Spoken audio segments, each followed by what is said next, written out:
This is very time sensitive. What's happening is I am going, as I mentioned, I'm going on a trip. Might as well say where I'm going. I'm going to Dutchland. And I like to say Dutchland because it's such a funny word. Sorry, Dutch people. I know it's the Netherlands, but I just feel like Dutchland is a funny thing to say. Yeah. I am going. I'm initially I was going there without a plan. Literally, I have a friend going there from Hong Kong. I was like, I'm gonna meet you there. We can hang out. That was my entire plan. And then I started thinking, oh, can I write a script and film something there? And then I realized, oh, I've got a friend living in the other side of the country. Might as well go visit them. And then this friend who was coming from Hong Kong is like, oh, hey, let's meet this other friend and let's go have a meal. And I was like, oh, okay, where are we doing this? And they said, oh, what about we go to The Hague? Oh, is it how? Oh no, how do you pronounce it in English? Is it pronounced The Hague? I only know it's Den Haag. This is awkward. I don't know how to say it in English. Am I saying it right? I'll assume I am. Which again, new city that I've never been to. It's weird. I've been to so little of the Netherlands.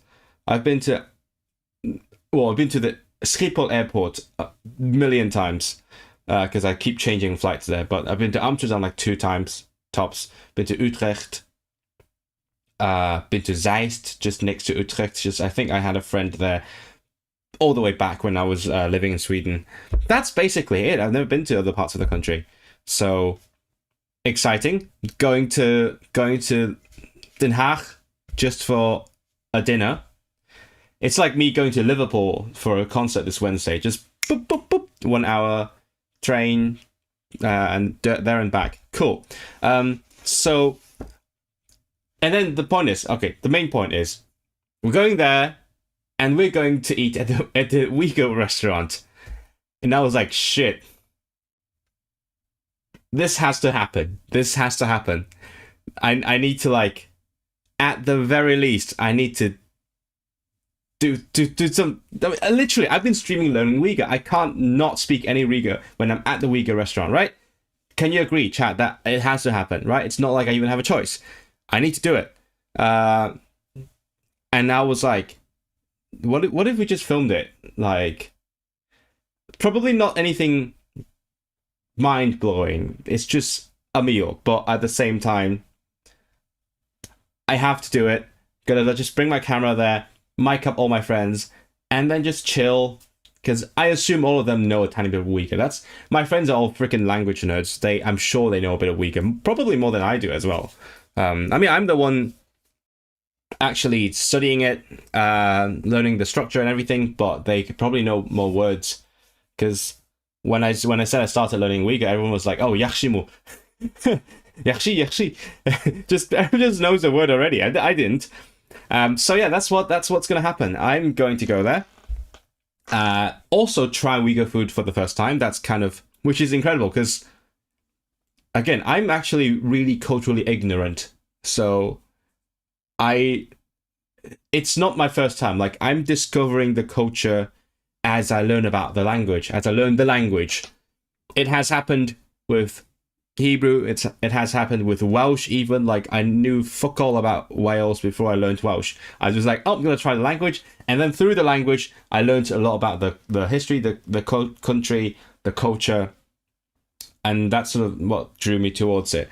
And it's kind of the same thing. I know lots of people who've had plenty of Uyghur food, who, well, obviously they know about the politics and things, but like they know some things about the culture, and I didn't. I know some certain things like secondhand.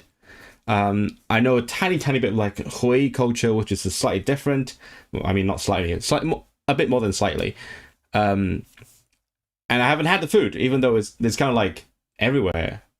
I think there's more in the Netherlands. That's the impression I got, or like certain parts of Europe. I assume in London there's a lot more. I assume there is some here in Manchester, but I just haven't seen it quite yet.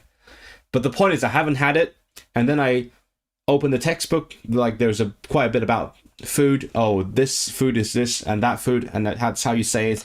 Now use these foods to make sentences. And I'm like, I don't know anything about these foods. I kind of have a concept of what they are. I know ramen is like ramen, lami, whatever. It's the same thing.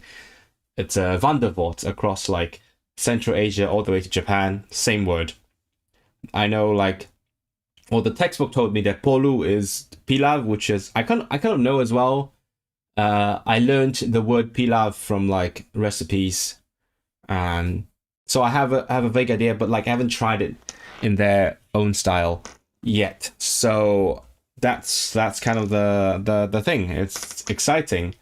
So I'm trying the food and the language for the first time, assuming I have the opportunity. Maybe I'll be too timid. Who knows? Maybe I'll be like, oh shit, I can't do anything. But that's what this stream is for. I might also go back to like do the textbook a bit today, but today's main goal, I have a very specific goal that I didn't have until this week, which is to get myself restaurant ready. Okay, are you with me, chat? That's like the whole preamble. So I would love to discover this tiny little aspect of the language with you, so that we can get us all prepared to use the language. And probably going to be like the most practical thing I learn about the language in a little bit, because the textbook, I mean, I've said multiple times, the textbook is quite linguist focused, or like it's targeted at linguists, relatively speaking.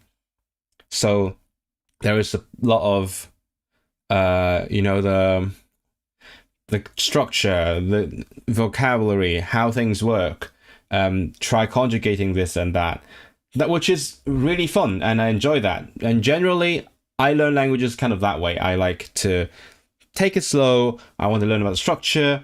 Eventually, I'll get more chances to use it and like to get the basics down.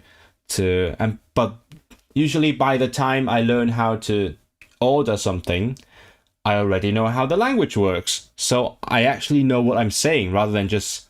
Because I know lots of people who would be like, I need to learn how to order a drink, and so they just memorize that sentence in their head. And I don't like that. I don't want to learn something by rote without understanding why it's like that. So usually I at least get the basics down of how the language works, and then I learn how to like order a drink, ask for the toilet or whatever. By that time, I'll be like actually caught up with what I'm saying.